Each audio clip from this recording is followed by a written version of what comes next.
Listen up.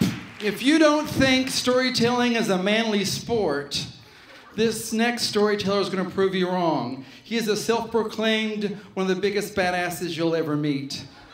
But the secret is he has a heart just as big. Please welcome my friend, Mike Kane.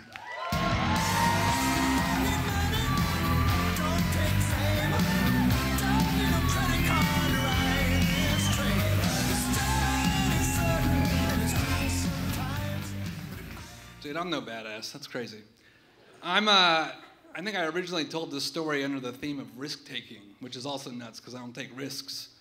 I think the craziest thing I ever did, I was a lifeguard for a couple summers. And when I was 21, I took the job because I didn't want to work. I don't like working. I got soft hands. I just wanted to like read a book and sit in the sun and get tan, not talk to people. But they stuck me at this gigantic Olympic-sized pool in the middle of this low-rent apartment complex in South Arlington. Every day I'd pull up, there'd be 50 latchkey kids waiting for me to unlock the gates.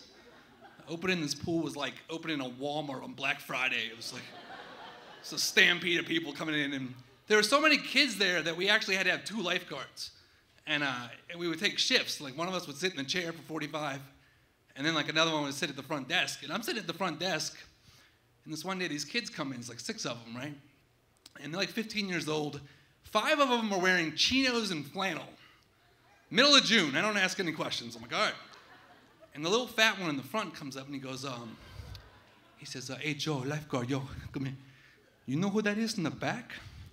And he points to the one kid that's not wearing chinos and flannel because he's wearing full-on suit. And I'm not just any suit. My man's got on a 3-piece fire engine red suit with a matching brim hat, with a big feather. He looks like he's like going to like a Langston Hughes poetry reading in Harlem in 1927. It was a bizarre look for a 15-year-old kid. And the little fat kid goes, Joe, that's Antonio Rivas, yo. And I'm like, I don't know what that means. That means nothing to me. And he goes, wait, you heard of George Rivas, right? And I was like, oh, well, and I had heard of George Rivas.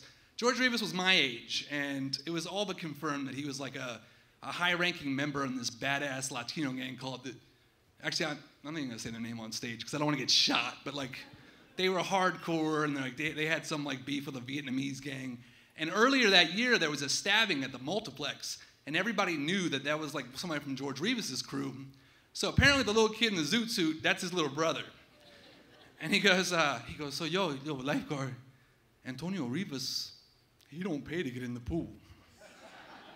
And I'm like, well, what are we gonna do without his $3? This like sounds like work. I don't like this, you know. So I'm like, look, I'll tell you what. I'll make a deal with all you guys, okay? You see the dry eraser board over there with the pool rules on it? You know, it's no running on the deck, no eating on the deck, no diving in the shallow. It's pool rules, you know? I was like, you guys all know that. You follow those rules. And number 2, whatever you're into, and I'm not judging you. I don't care. You do what you want. But whatever you're into, it stays outside the pool gate. You understand what I'm saying? You do those 2 things for me, all 6 of you guys can come into the pool for free all summer long. What do you think? And the fat kid, his eyes get like super wide, you know, and they get filled with excitement only the way like a little kid's can. And he looks back at Antonio Rivas. Antonio Rivas just nods. The little fat kid goes, okay, lifeguard, you cool as shit, yo. And I'm like, hey, no cursing, all right? I got little kids around here, man. Go on, just go swimming. Be a kid. Get on my face. So they go in there and they stake out their own little claim in the back of the grassy part of the lounge area. It's like right behind the lifeguard chair. And I watched Antonio Rivas take off his suit, underneath which he had on a pair of bathing trunks, which is some GQ move there. You can use that if you want it. So later on that afternoon, the little fat kid comes up, and his name is Ernesto, and he comes up to me and he goes, hey, lifeguard, Joe, check it out. I was talking to Antonio Rivas. He says you got a friend now, Joe. Your life is about to change dramatically.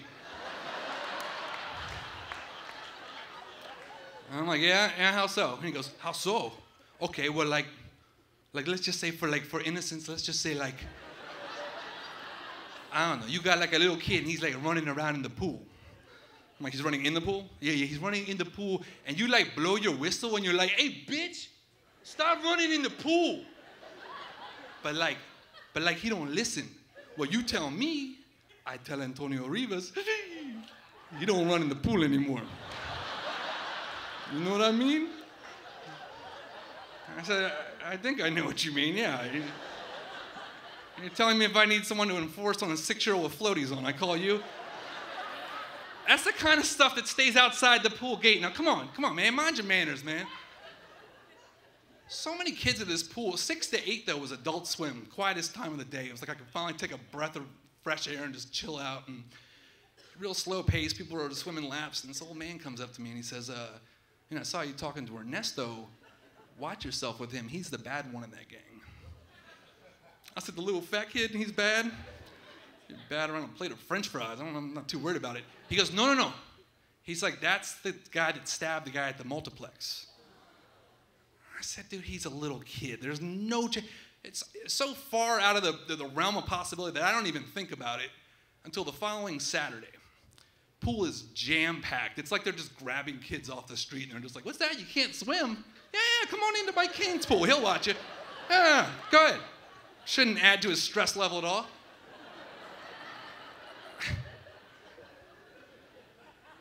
So I'm up in the chair, and then Antonio and the crew are behind me. Sitting there, and all of a sudden, these 2 Vietnamese kids walk in. I can see them come through the gate, and you could feel the tension just spike. And I look over my shoulder, and I see Antonio and the crew, and they're looking over like, yo, who are these dudes? And 2 Vietnamese kids are all the way on the other side of the pool going, yo, who are these dudes? And I'm in the chair, and I got a whistle.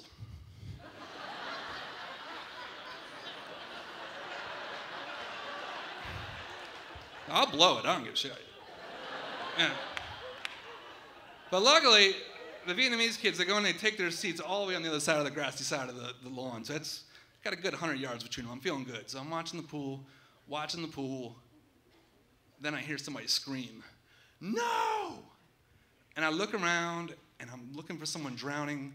Keep looking, nothing. All of a sudden, I see Antonio and Ernesto are on top of this Vietnamese kid, just beating the shit out of him, just pounding on his face, kicking him. So I jump off the chair and I run over there. I'm a lot bigger. I'm 21. These kids are maybe 14 or 15. So I throw him off real quick, help this kid up. Side of his face is just pulverized, brutal. His friend whisks him out, takes him out. And I turned to Ernesto and I was like, dude, what was that? I thought we had a deal, man. He goes, I tell you, I looked at him dead in the face, and all the excitement and the innocence, like the little kid's eyes, it was gone. And it's just replaced with like these cold, dead eyes of a killer. He looks back at me and he goes, get back in the chair and mind your fucking business, Lifeguard. And I'm like, I have a pool operator's license. You don't talk to me. But like, I was like, no, seriously, you guys got to get your stuff and get out. That's not going to happen. You know, and he looks at me all seriousness. He goes, Lifeguard, this ain't your pool, motherfucker. This is our pool. You leave. And I don't like to be like a little rat bitch, but I was like, if you guys don't get your stuff and get out, I'm going to call the cops.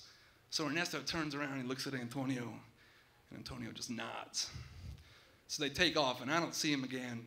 Well, on the way out there, like the guy bumped me real hard, Ernesto, and he goes, watch your back, Lifeguard. And for like the next 2 weeks, like that's exactly what I did. I was like, I'm like looking over my shoulder all scared and praying for rain so I could close the pool. But so I don't see him for like 2 weeks until the 4th of July. 4th of July is the busiest day of the swim year. It's like, imagine all of you, but you're all little kids that can't swim. Like, that's why I got certified at a Marriott. So I'm up in the chair, and I see them come in. And they walk in, they take their spot right behind me in the grassy part of the lounge area. And I can feel them staring at me. But I'm also looking at the pool, and you can't even see water. Like, that's how many kids are in the pool. And then I hear somebody scream, no! And I turn around, and they're not there. So now I'm looking around, I don't know what's going on. And I finally see Antonio Rivas, and he's drowning in the deep end of the pool.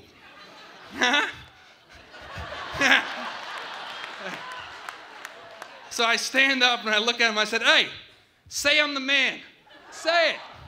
No, I'm just kidding, I wouldn't do that. That'd be fucked up. No, I did. I did the Karate Kid jump off the chair, and I swim in there, and I grab him, and I'm like, get him over to the side of the pool. And I get him in there, and I get him out, and as I'm pushing myself up out of the pool, I see Ernesto, and he's standing above me.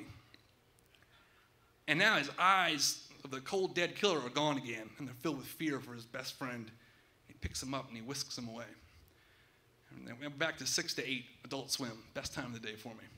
Sitting there, and taking a breath, I'm a hero, you know. They all walk in. Adult Swim, not supposed to be there, 15. So they come in, and I see Antonio, and he whispers to one of the kids, and he goes and starts stacking chairs up. Then he whispers to another one, and the kid grabs a skimmer, and he starts skimming the pool. And Ernesto walks up to me, and he goes, "Hey, Lifeguard, because of your heroicism, we're going to take care of this for the rest of the summer." And that's how I took a big chance, and I didn't end up having to do shit for the rest of the year. Thanks.